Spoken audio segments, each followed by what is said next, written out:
Hey y'all, and welcome back to another episode of Catch That. I am Natia Elise, and that is my brother. JR.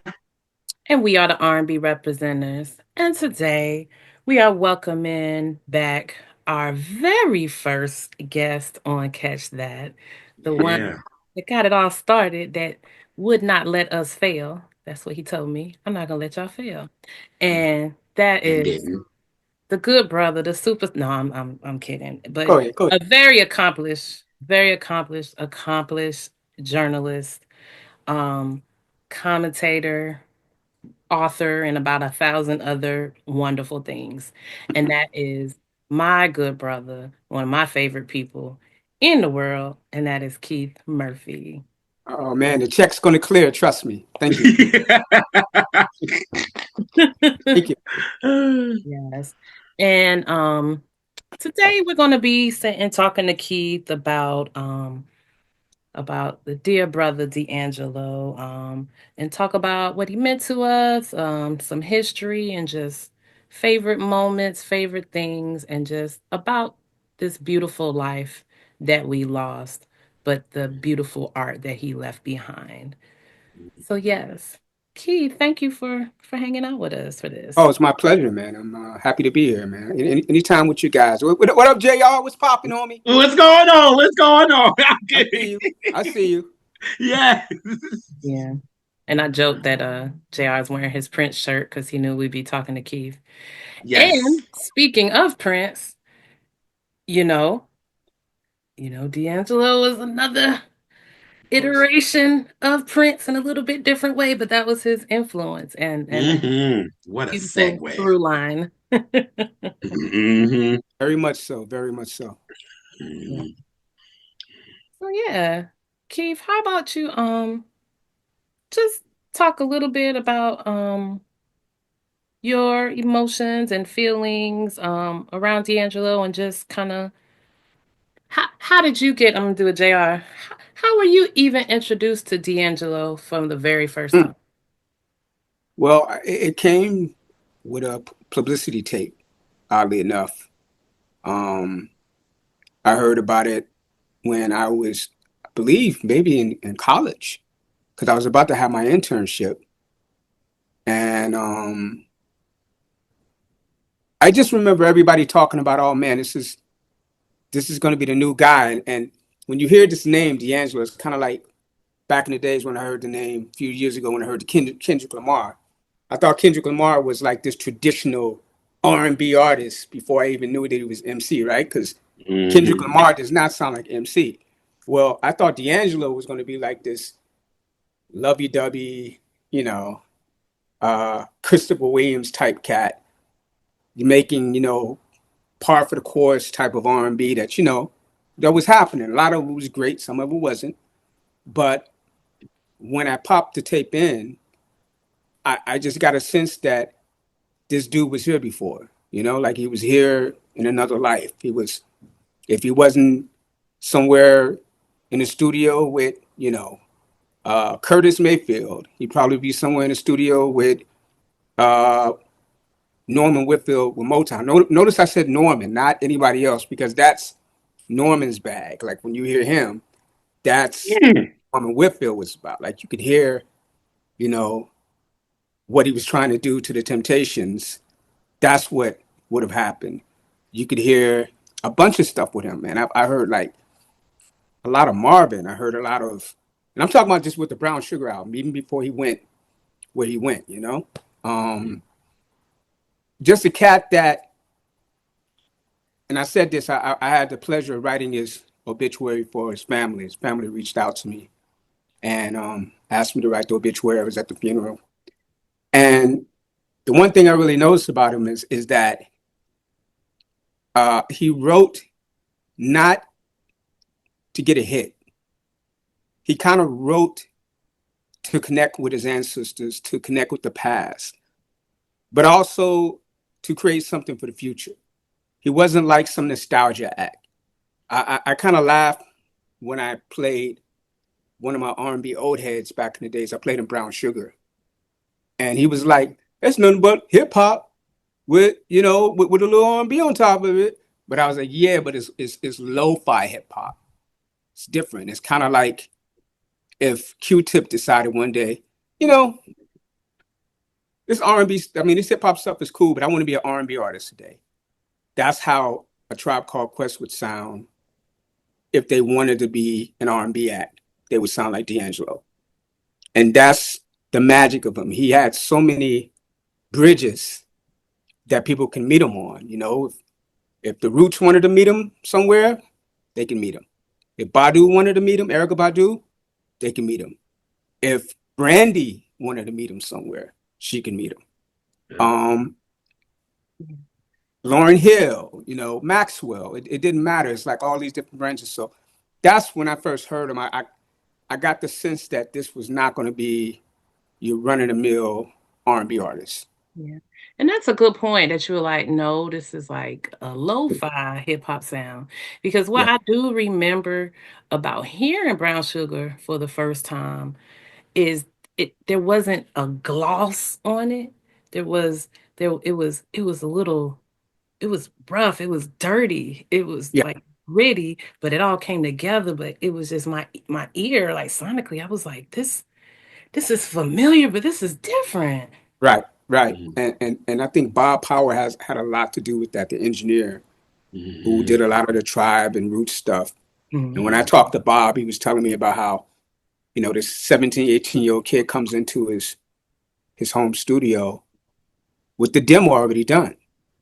And he walks in, gives it to him. And, you know, Bob is telling me, hey, we got to put some bass lines on this and, you know, put some organ on this. And, you know, he was really hesitant to do that because he thought that keeping it raw and keeping it real, once again, he had a hip hop aesthetic. He wasn't thinking like an R&B artist. He was thinking like a hip hop artist. He Mhm. just wanted a boom bap track with him on the keyboards, or with a little sample that he put underneath it, little patches that he put underneath, and that's it. And Power had to talk him into, hey man, maybe you should add, you know, a bass player on this track, or maybe you should really play your organ on this the gospel song that you're trying to do higher, and maybe you know, maybe you're, you know, maybe we should add this bass player for some jazz on You So Cool, you know, like add a little bass line to that, but let the bass player have some and elevate it. So he was hesitant to do those things. He did not want to add anything in it because, like I said, he came from the Prince aesthetic where he felt that, you Yeah. know, it's going to be all me and whatever extras they want kind of like overpower the sound that I'm trying to do. I remember when he did like an interview and he said that he felt like Brown Sugar just sounded too perfect. Yes, He said it which is sounded crazy to me. way too perfect. And I'm like, that's my favorite from him. You know what I'm saying? Like, as much as people love Voodoo, which is great, because obviously Voodoo, he went somewhere else. He was somewhere else and it was very raw, like he wanted it and all of that. But for me, it was just like Brown Sugar takes me back to my family when I first heard it, because my family are the old school heads. So Yes, hearing this, I can connect with them. You know what I'm saying? Like you said, it was Curtis up in it. It was Marvin in it. It yeah, was all of that, and that's who they love. yeah. So when I can play this, it's like my grandfather's like, wait a minute, this got some thickness to it. Like, Right, right, right. okay, It's I like crazy. this. It's crazy because I remember driving with my mom. I think when she first moved to Arizona, I believe, and we were driving, and I had the Brown Sugar stuff on, and the album, and you know, Lady comes on, and she's tapping her hands while she's driving, and that's a real connection that you really can't make with older family members Right. because they've heard the greats, like you know, my mom probably went to go see. She did. She went to go see Smokey Robinson and the Miracles when they came to Chicago at the Regal Theater. Like she was seeing all these great acts. So for her to say, "Oh man, I really like that guy," you know, like him. He's really good. Um, there was no pretentiousness. Like he wasn't trying to earn their vote. It was Yes. almost like it was just a natural thing that he was because he was an old head at heart. Like, you know, like I said, this cat was doing it, but also he was a hip hop head, and I think that's the connection that I always said that he's like the gateway drug for alternative R&B. Like if you wanted to get into alternative R&B, he's the perfect person to get in with because Brown Sugar was not that alternative. But when you soak it in, it leads you to other things. It leads you to voodoo.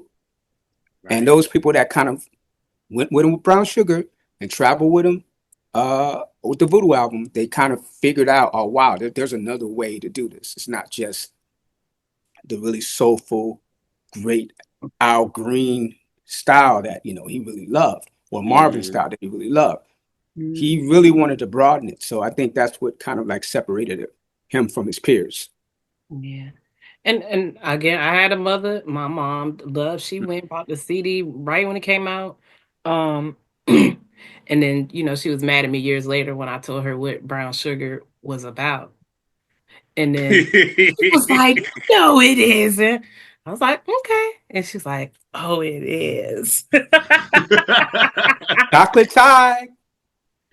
Right? the, the So it songwriting of it mhm. all. I tell you. Yes. But then I also like I love how of his 3 LPs, how different each one sounds. Mm-hmm. Voodoo don't sound like Brown Sugar. There's familiarity, there's little little things, and obviously it's the same person, so there's a familiarity,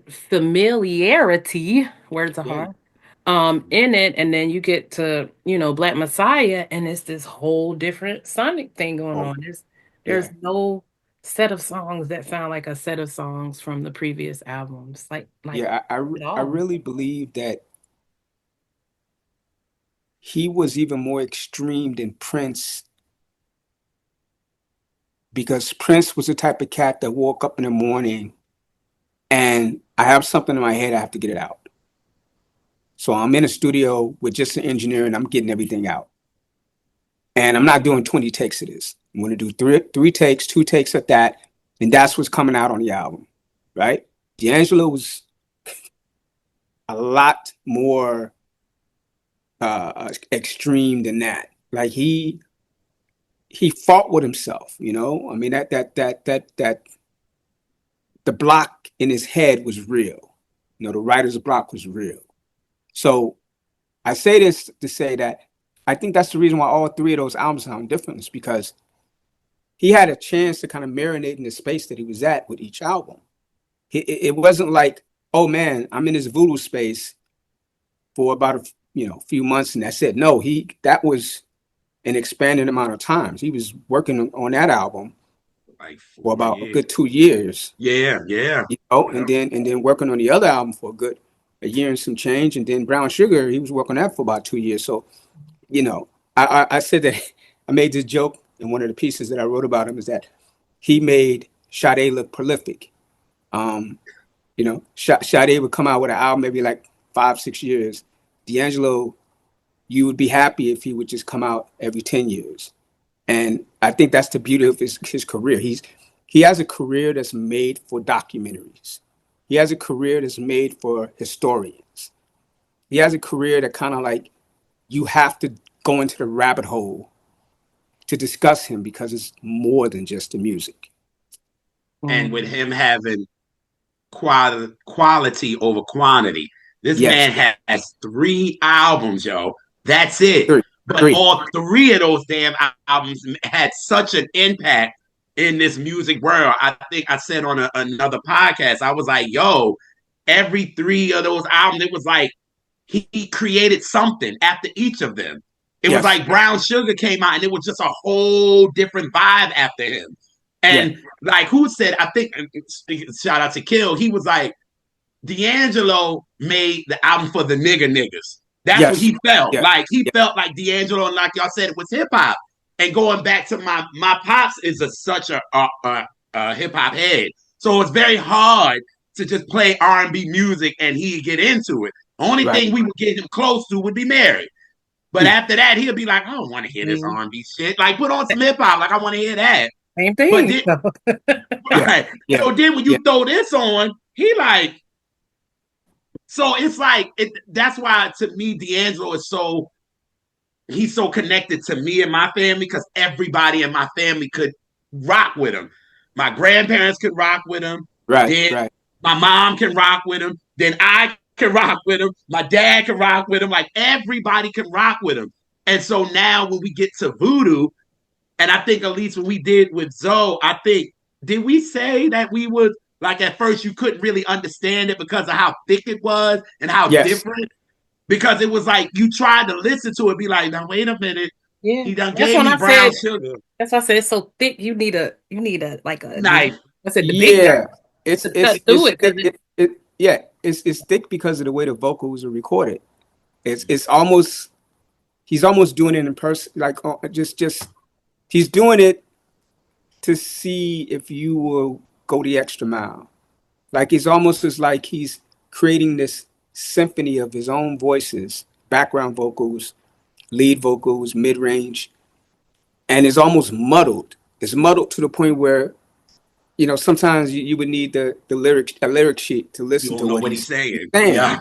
Yes. because that's the style of voodoo. That's what he did, and it's kind of funny when you listen to that because it almost forces you to take in the whole song.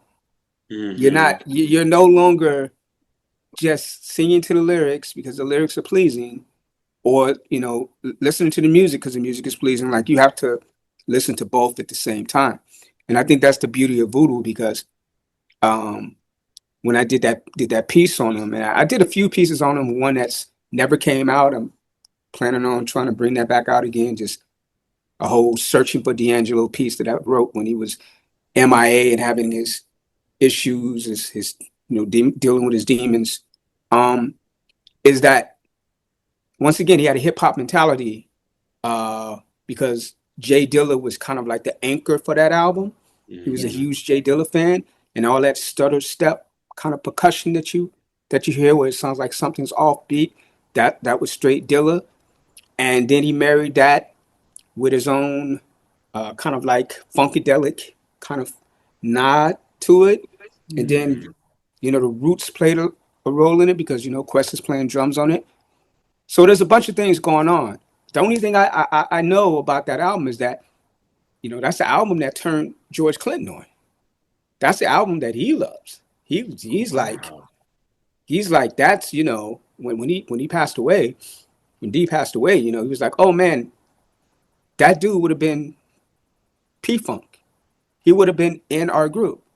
Like I recognize him. I know who he is. Like he's one of us. Like he could tell. He said, I can tell when somebody's one of us. He said, Prince was one of us. Like you could look at some artists and be like, oh man, you would have been in our band. He said the same thing about D'Angelo. It's crazy because too, when you think about when you go back to his documentary that came out, Mm. and it's like you said, D'Angelo had such an old soul, but he always touched his ancestors with everything he did. And Yes. when you listen to him sing Tomorrow, it Yes. really felt like on some Sam Cooke and the Soul Stirrers. That's what it felt like. Like it Yeah. was like you knew this dude really connected to music way differently. It wasn't all the vocal acrobatics and all of that. You just felt it on how, and that's why like my grandparents loved him because they also heard the Sam Cooke in him. Yes. So Yeah. when I saw that Tomorrow, and Sam Cooke is my favorite singer to begin with, Mm. and I hear him, I'm like, Grandma, Granny, I get it. I Yeah. get it. I Yeah. get how he's connecting to him. You know what I mean? And then Oh to yeah. bring it on down to Higher, which Yeah. is my favorite song off of Brown Sugar. That connected me and my grandma because she's a preacher's kid. So Yes. as soon as you hear that organ come in, she like, Oh yeah. oh, Yeah. that Oh, gets that's it. her. That's it. It's a Yeah. rap. She like, Yeah. oh, I know what that feels like. I know Oh what yeah. that is. That's Yeah. Sunday morning for Bible study before everything else. Like that's her. I So mean, I go ahead. he's a pure Pentecostal kid. I mean, this is a kid that literally was 5 years old. Well, he started playing piano when he was 3, but he was Mm-hmm. like 5, 6 year old. In his father's and his grandfather's church, the Yahweh Church, playing the organ, the Hammond organ.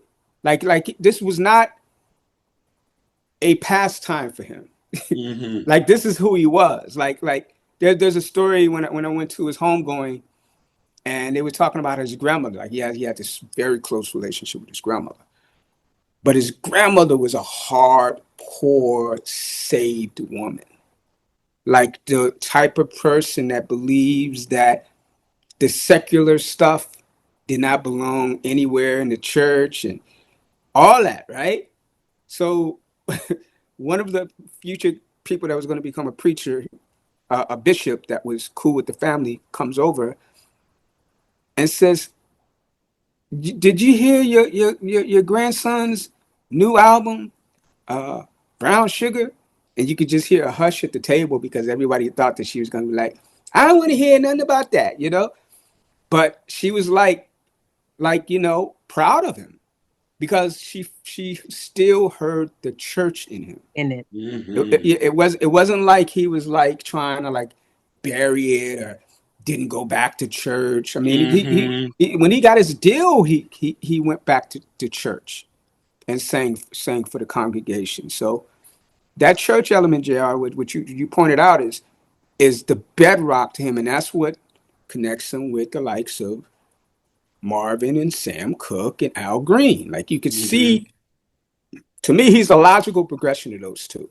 Yeah. It's almost as like if you had that diagram of the walking man going upright, upright, upright. Yeah.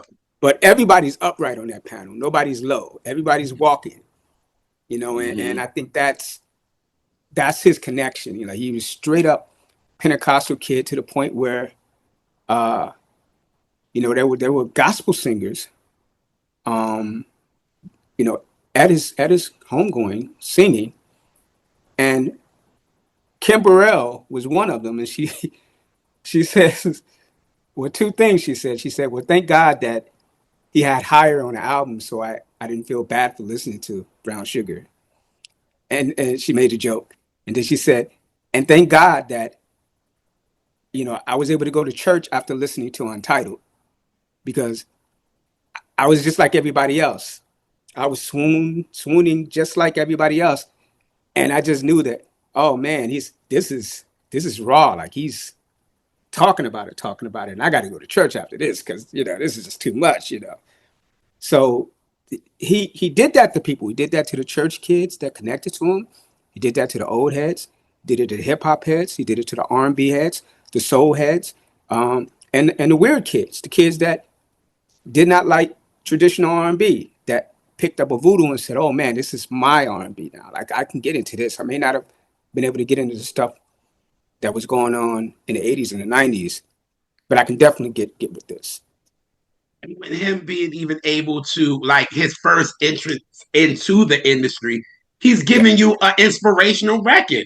You yeah, will know. yeah, Mhm. That's yeah. a youth choir church song if I ever did hear one. It It So really is. I liken it to Jodeci Get On Up. That's a youth church choir song. Thank you, Yeah, Lord, for that. you, Yes. you can hear it. You can hear it. Like you can hear it's good that you brought that up, Jared, because the fact that is his introduction, but also the fact that he was 15 or 16 when he wrote that song, that's crazy. and the fact that you know he has all these heavy hitters on it like Gerald Levert and you know just people with Everybody. grown, yeah. Just name some of the people on it because I don't think people Oh, really understand. Tevin, Kevin, Joe, Gerald, um, um, shoot, so many. You got Boys the Men that's in it. Yeah, You yeah. got the Tonys, The the Tonys, yeah. Tonys. uh, It's Oh God. crazy. Like you got grown ass men on that too. and they Like sing when you hear Ursula. like Gerald, They had everybody. yeah, like because Gerald pops up to me. Like Gerald is kind of like, Off the break, he like, yeah, yeah, yeah, yeah, like he's yeah, coming in. yeah. He's coming in like everybody else is doing their thing, and then Gerald Levert comes in, and goes crazy. And Yes. then you forget that when Gerald was out, when he first came out, he was a young dude, but everybody thought he was in his late 30s. Mm-hmm. You know, so I so Mm-hmm. I make the connection to say that all those artists was able to connect with D'Angelo because they felt a real light and a real soul about him. It wasn't like Mm-hmm. some pretentiousness, dude. I mean, I made the joke that he might be the last gifted artist Yep. of Yep. that generation, like truly gifted, not like, Yep. oh man, you can really sing, got a great voice and you can write a great song. No, like he's it's something else going on with him. And you bring that up too, Keith, about a lot of these new cats went to voodoo and was like, "This is my R&B," Mm. right? And I do like current R&B bangers that I do, and it's a lot of these new artists that I'm finding out about, and a lot of them was like, I was influenced by voodoo. You will Yes. hear that will be the first album that they go to, like Mac Ayres and all of these new young kids, like Jacob Collier and all of Yeah. them. They like, no, I heard voodoo, and that made me want to be what I am today. Yeah. Yeah. And I I mean, remember I posted and I said, and I asked Mac Ayres on Twitter, I was like, what about Brown Sugar? He was like, yeah, it was cool. Like, he was like, it's cool. But he said Voodoo did it for me. He was like, that made me go and want to be the artist that I am. And I'm like, God damn, every album, D'Angelo, just influenced so many heads. Because then you get to the Black Messiah, you got a lot of these new ones saying, that album I love. That album yeah. made me want to pick up the guitar. That album Yeah. made me want to do this. I'm like, God damn. It's Like, funny. It's funny that you say that, Jared, because the Black Messiah album, I had a chance to talk to Jesse Johnson, oh, who yeah, a few when Sly passed away, I was able to interview him about that because he worked with Sly Mhm. Stone. Yeah. And it's crazy. Like I'm talking to him, and he's telling me the story about how D'Angelo brought him on. And the one thing I asked him was like, well, "Were you surprised that he picked up the guitar?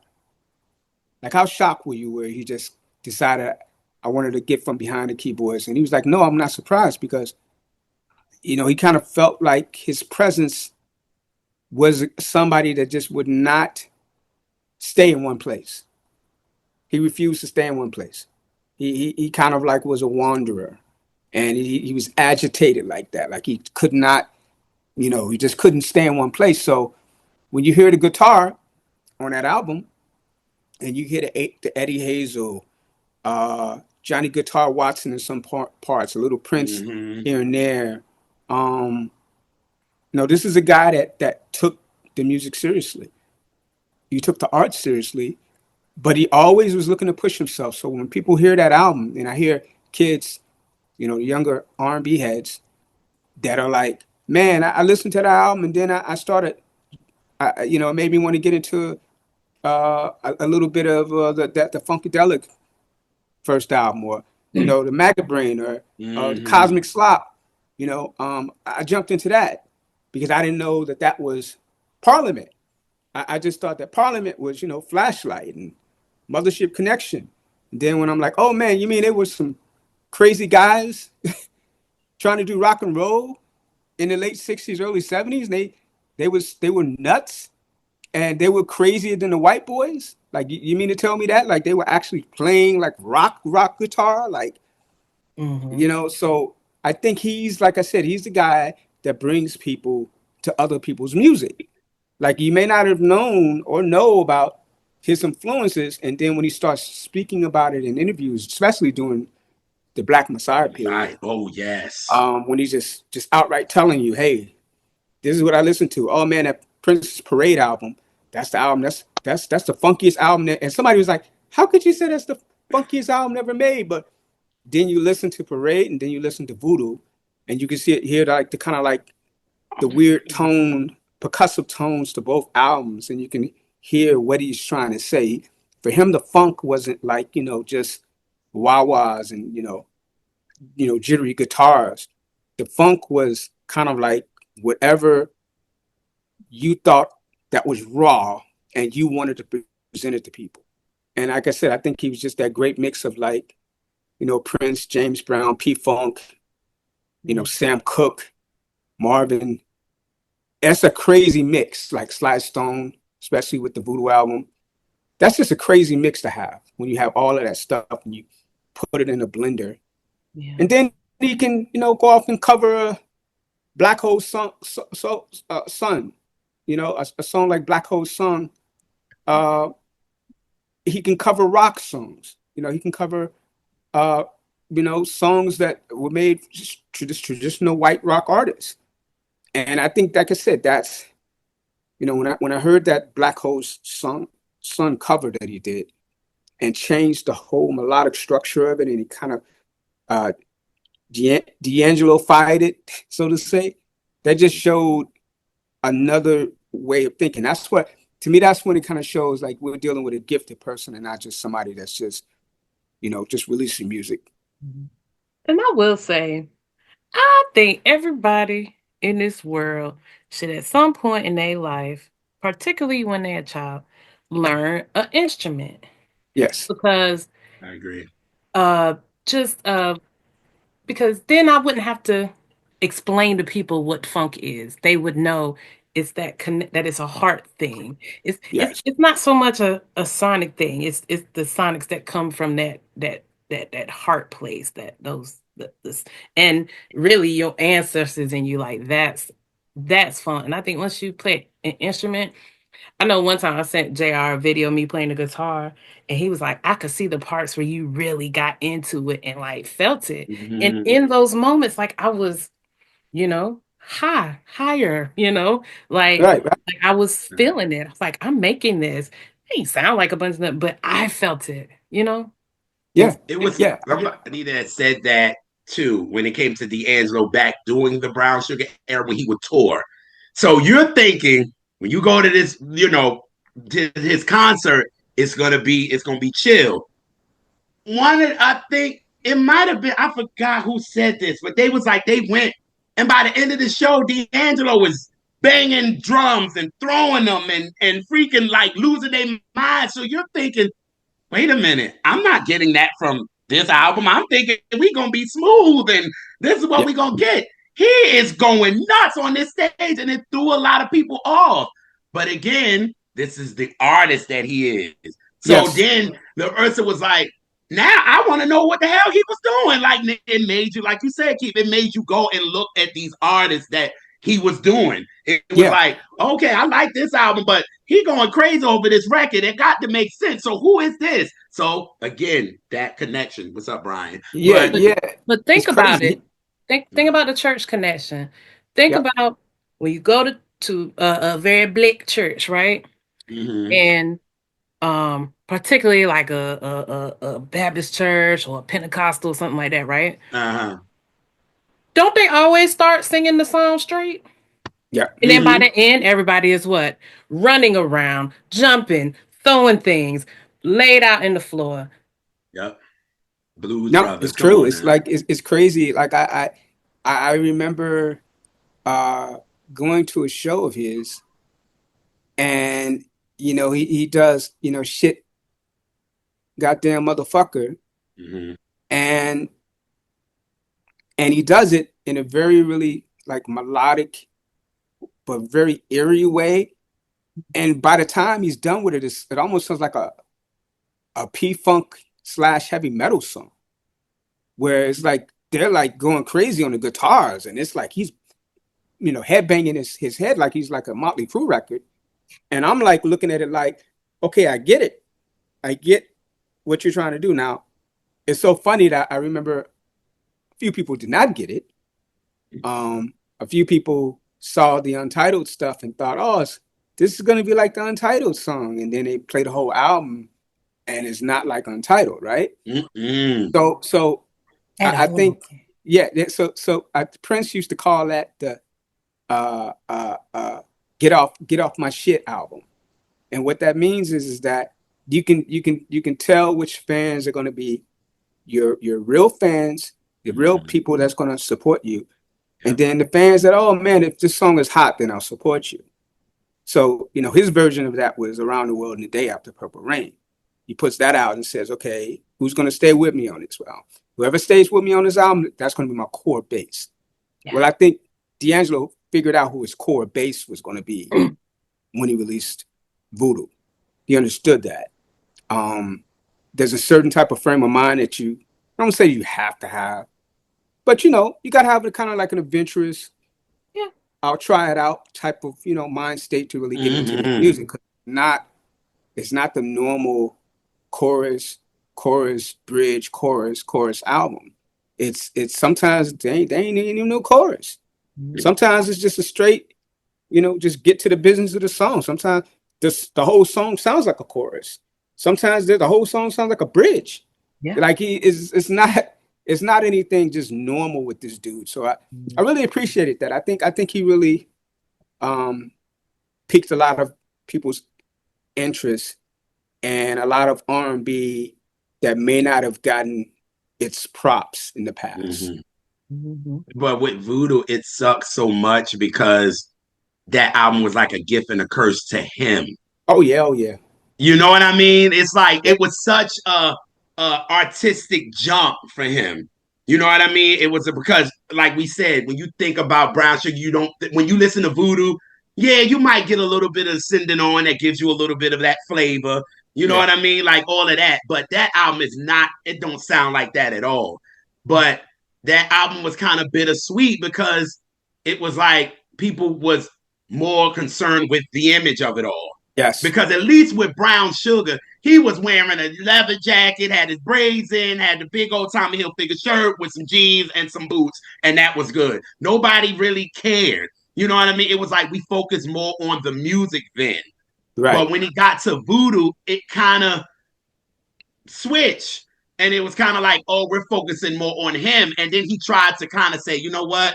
Let me take off my shirt in the beginning. So y'all can go crazy and go nuts, but they still wanted more. And it's like y'all not caring about the music. And if you are a D'Angelo fan, you know how much how musical this guy really is.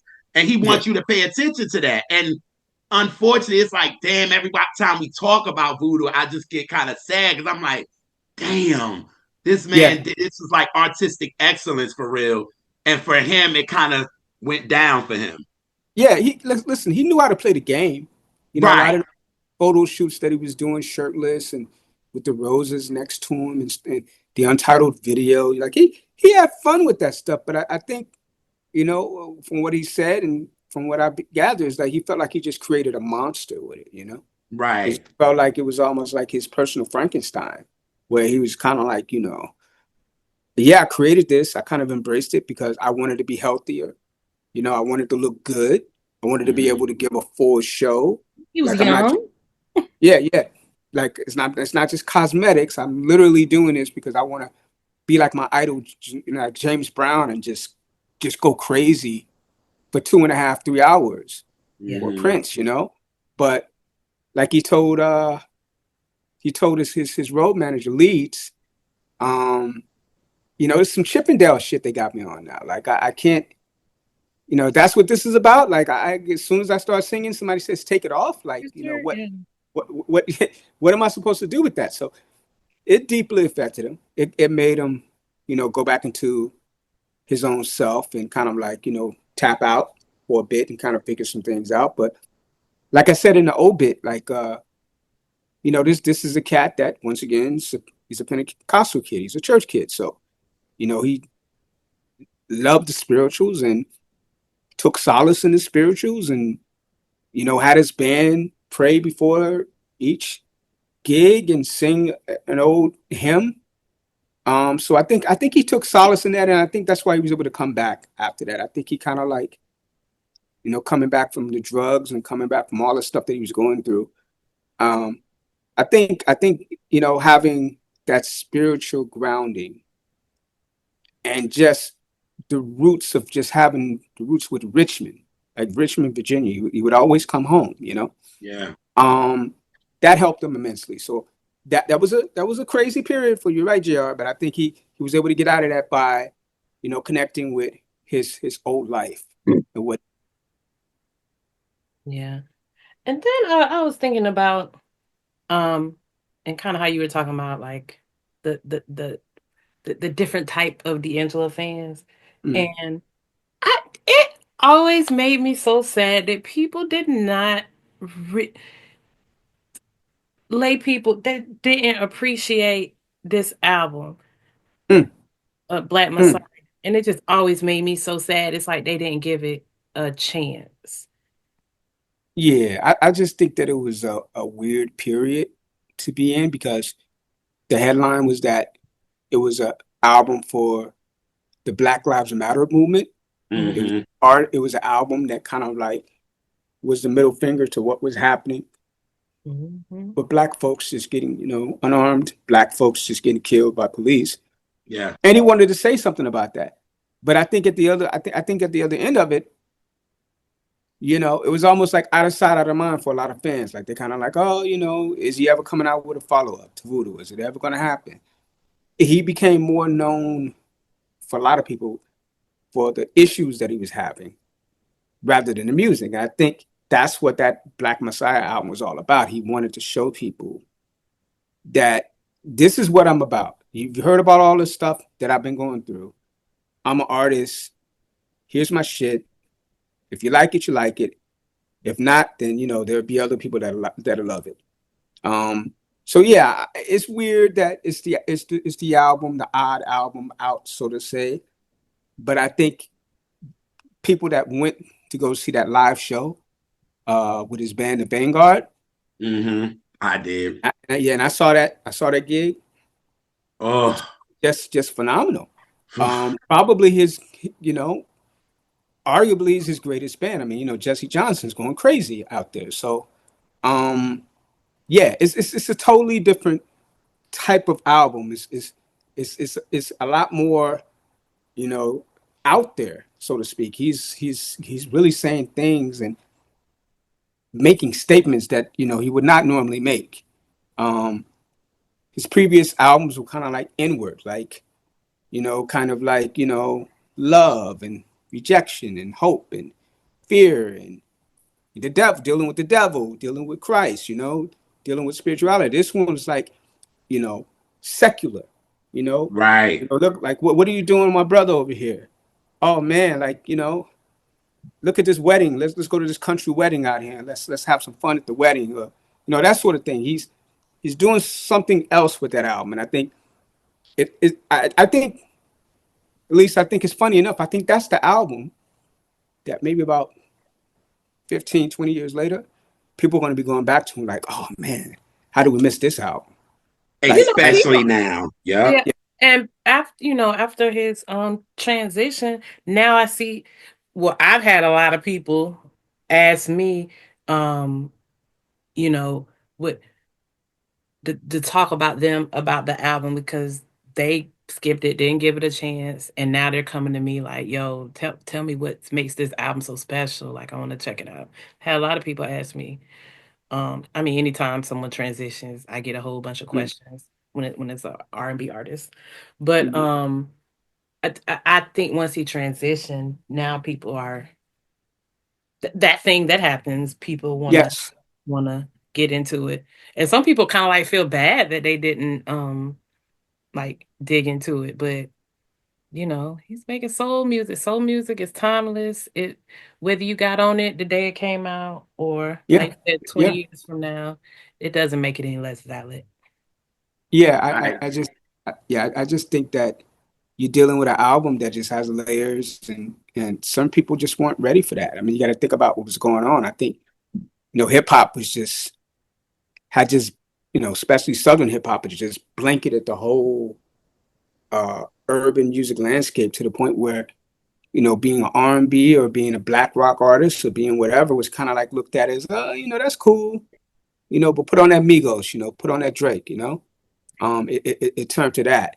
Um, but it's so funny to me, like the, the albums that connect with each other in that period, and both artists said that they connected with those albums was To Pimp a Butterfly and Black Messiah. They're kind of like bookends for each other. If yep. you listen to both of those albums, and even Terrence Martin said same thing. He said that's the album that we were listening Yep. to. Kendrick said that. You talked to D'Angelo, he was like, "Oh man, yes, you can definitely hear the synergy." And Kendrick is he's an ancestors guy. You can tell that he's about connecting with the ancestors. I'm the same way. I have to connect with our ancestors, and we gotta tell the truth. We gotta talk our shit. We gotta say what's going on out here, man, because there's a lot of stuff happening. And if you can't say anything while stuff is happening, what's the use of being an artist? So it's just funny to me that those two albums connect in that way, and they're almost a bookend. I would always tell people to listen to Pimp and then listen to Black Messiah back to back, and you can see Oh yeah. how both albums kind of like fit within each other. It's just the fact that each three of those albums just created something different. Brown Yeah, Sugar created a whole new genre. yeah, Voodoo, we talk about 2000s. He started it in January of 2000, and y'all know 2000s was an amazing yeah. year It's after nothing. he started it. And then the Black Messiah, you like, we didn't know where R&B was. We didn't know what was going on. It was like we needed it. You know what I'm saying? And even though they put it out on him, and he was pissed off because Yeah, he wasn't ready for it. And he was pissed that they put it out, but it was like, well, I'm kind of happy with the label that they did. You yeah, know what I'm yeah, saying? Like, yeah, We man. might have never got it. we would have never Yeah, got it because we yeah, needed it at that time with the Black Lives Matter and all that. And then to know I was To in Pimp a depth. Butterfly is my favorite Kendrick record. And for that to give them the inspiration to create that, it's like, what in the hell? it's Like, crazy. yes, I was just like, I love To Pimp a Butterfly, but then I never thought about that. I never thought about the D'Angelo, like They you heard said, it. bookends. I Yeah, never thought about it they till heard once they heard Terrence that Jr. Martin. They heard that album. Terrence heard that album, and Kendrick heard that album. It was like this is something we have to talk about this stuff, which And is when I crazy to me. saw that interview that Terrence did, and I was sitting there like, oh my God. Now when I listened to it, when I saw him say that, I went back and listened to A Pimp a Butterfly and I said, God damn it. How did I not catch this then? You know what Yeah, I'm saying? Because I yeah, love this album to a T. And now that I listen to it, I'm like, oh my God, I can see how they can get that with that. I was like, oh my God. And then for them to say they talked to D'Angelo on the phone. So he was really kind of in that album in spirit. You know what I'm yes, saying? So yes. He it's was just, there. He was oh. there in spirit, but it's like when you hear that, and Mm-hmm. when you hear there's almost a conversation, musical conversation going on. I Mm-hmm. mean, even down to the covers. I mean, Yeah, come yeah, yeah. Look at the cover. The Right. covers I'm tell like, the how did I story, man. miss that? Like, Yeah, yeah. It's crazy to me. Like, it's different type of black and whites, and I just love that fact when on. Hmm. artists have mm-hmm. conversations. I love the fact that there's the old stories of, oh man, this album dropped, and I heard the album and I was like, oh my God, I got to get back into the studio. Like Stevie Wonder, who was at the funeral and he sung, man, I mean, it's heartbreaking. I teared up him singing "If It's Magic" and Oh, I "As" and heard "Lord's about Prayer" that. at the funeral. Yeah, he inspired so many artists to do the same thing. He drops an album and people are like, oh man, I got to get back in the studio after hearing "Songs in the Key of Life" and "Music My Mind" and all of these albums. And I think that's what D'Angelo did for a lot of artists. Yeah, like I think you're right about that. I think he kind of like was the North Star for a lot of artists who really believe in their shit. Like if you really believe in your shit, if you're like a Jasmine Sullivan type of artist where it's kind of like I'm not doing this to go platinum, I'm doing this because it's just inside of me and I just got to get it out. Then D'Angelo's your type of artist. Yeah. He is. Point blank. Yeah, yeah, he is. Yeah, he is. And that's why, I hear, because when I was online after he passed, I remember when I talked to Elise. Elise couldn't really she didn't even want to Yeah. really Yeah, discuss it's it at crazy. all. Like, she was just like, nah. She was like, I heard, we'll talk later. Yeah. And I just went online and it was just like these new kids, which they're Yeah. not understanding. They like, but he only had 3 albums though. And I'm looking at them like, y'all don't get it, like at all. Like, y'all just don't get how much these 3 albums really influenced the world of music, period. Like, y'all don't get it. Y'all are more on quantity. Okay, yeah, Yeah. we want this album out this week. We're going to put out another album next week. No, no, no, no. One thing about these albums, you could tell with each of D'Angelo's albums, he lived. He Yes. lived. He was Yes. able to live. Like his Brown Sugar. How'd you say it? Your debut is your life Yes. before then, right? And that Yeah. is your childhood, all that wrapped into one. So that was his Brown Sugar there, which that's why it's all church, because that's what it was. That was his life. But Yeah. then he get into the industry. You start learning a little about who you are, the music that you love. You started meeting people that you influence. Because I know by the time he got the booty, he met Prince, right? Yeah, yeah, yeah. Okay, He so jammed. He he actually met. ja- yeah, he actually jammed with Prince in like '98, I believe. Oh, okay. So they again inspiring him then, because by that time we were just getting little loosies from Yeah, D'Angelo. We weren't getting like stuff. So it was like, when is this man coming? Like, what's right. going on? And then we get Voodoo, and it was just like, oh my God, where is this dude at? But you could tell he lived. He had a Yeah. son. So he did Africa. So you like Neltron, shout out to him. He said when he didn't get it, when he first Mm, heard it, like, mm. but once he had a kid, it was like, I It get opens this up. now. It opens Now it up. makes sense to him. It connected to him. Right. And then it was just like Voodoo just was everywhere. But then 15 years later, well, 13, 14 years later, Yeah, you 14 could years. Yeah. tell he lived life. He had a lot that he did, a lot that he went through, and we got the Black Messiah. And that's what I be wanting this generation to understand. You got to live, Yeah. and then we could connect with you like that. You know what I'm Yeah. saying? So, Just I had a always rev. tell. Oh, go ahead. No, yeah, yeah. I already always, at least I always tell people that he's the reverse Jimi Hendrix. And what I mean by that is Jimmy only released 3 albums yep. because he passed away early. Well, D'Angelo only released 3 albums because he was living his life between those albums. He was going through things between those albums. He was fighting his own issues, finding out who he Mm-hmm. was between those albums.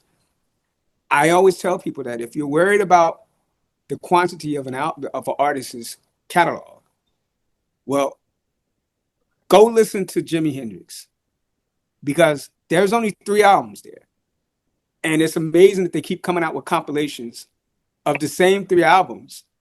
That they might have some bootleg performances here and there, but the point I'm trying to get across is that's how powerful the music is. The music is so powerful that it doesn't matter. It's just 3 albums. Well, it's the same thing with D'Angelo for me. It doesn't matter that it's 3 albums. Same thing with Tribe. Yep. Doesn't matter that it's 4 albums, 4 or 5 albums. Even at the albums that came out in the later stages when they made the comeback, it doesn't matter. You can't. They're so consumed by consumption and Consumed by having to be, consumption. yeah, to be fed something Yeah. that they don't have time to like just sit down and enjoy your meal. Enjoy your meal. Yes. Yeah. You don't have to. There's not going to be more in a banquet. Just eat what you have and savor it. Facts. And I just had JR specifically. I just had like a revelation because Mm. I was saying I didn't understand why people didn't give it a chance, and it brought me back, JR, when we talked to Ada Rodriguez about Jimmy Lee from Raphael Sadiq, and I never really talked to nobody about the album, so I was just like, I don't like this shit. Like I don't get Mm-hmm. it. And by the end of our conversation and the next day of me like thinking about it, I was like, I think I like this album. Mm-hmm. But I know of Mm-hmm. learning the story and the ancestors he was venerating in that album and Mm, putting that all together and and in my brain thinking about this Black Messiah album, like it like clicked something, and now I go back and I listen to it. Before it was just tucked away, and now I get it now, and it yeah, means so yeah. much. Well, yeah, I get it, and not only do I get it, but when you go to his homegoing, you get it. You get what the man was about. I Yeah. think one of the last things I want to say in this interview is this: when you go to that homegoing and you can see all the different influences there, but it's still the most common regular smegular funeral that you can go to. It was in a big space, yeah. Spike Lee was there, yeah. Common was there, yeah. Black Thought was there, Questlove, cool. Her was there, Lauryn Hill was there, Mm-hmm. but his family was there. His sons was there, his daughter was there, church congregation was there, business leaders was there. This was a homegrown kid that just happened to make it big. If he wasn't in the music business as like some platinum, R&B, soul, neo soul, whatever you want to call it, icon.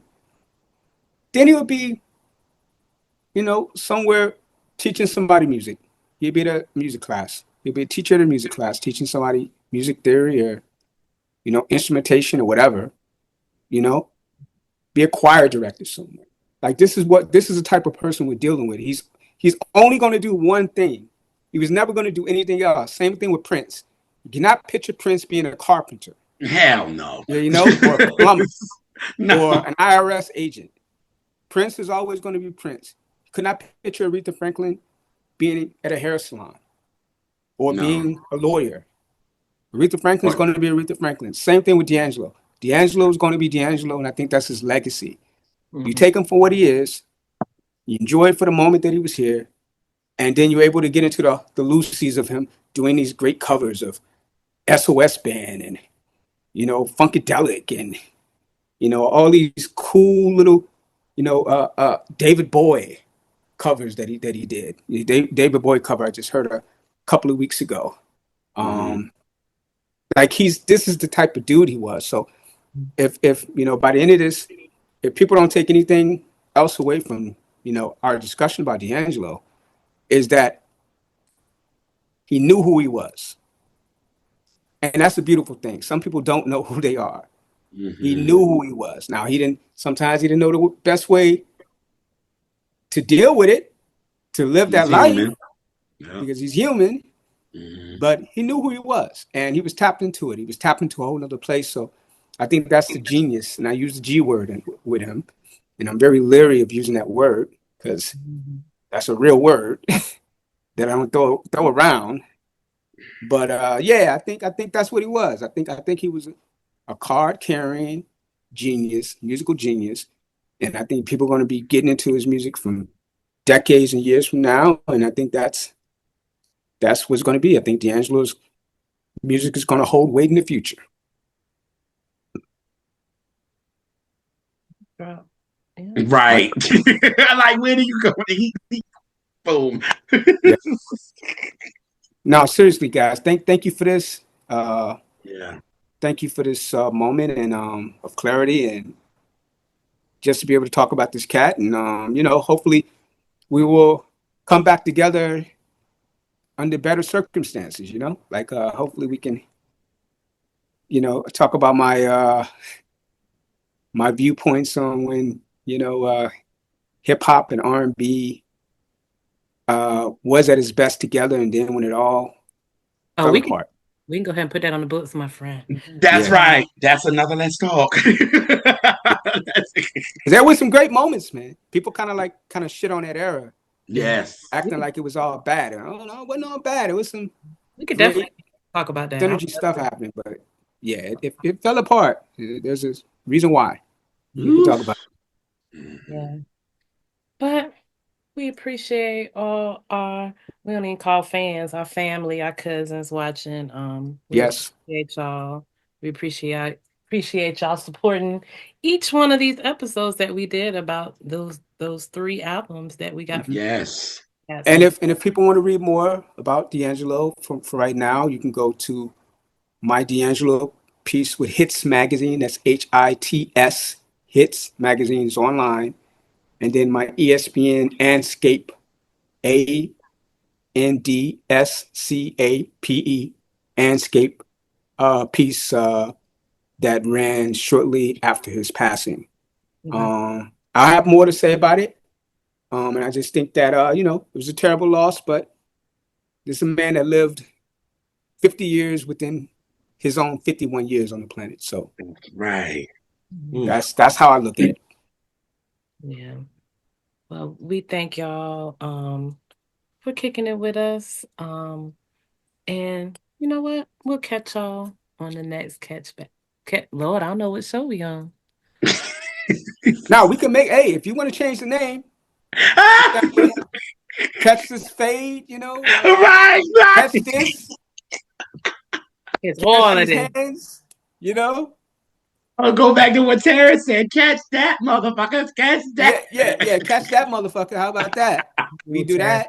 Terrace Martin, you are a trip. He's a But myth. I, yes, We will catch y'all. And if you haven't talked to Terrence Martin about him kicking it with Herbie Hancock, do yourself a favor and talk to him about that. Okay. How he became cool with Herbie Hancock, which is a whole nother story. It's crazy to me. Wow. Oh, that'd be dope. We'll Yeah. do. I'm going to text you, Terrace. Anywho, but we will catch y'all on the next Catch That. Peace. Peace. Peace.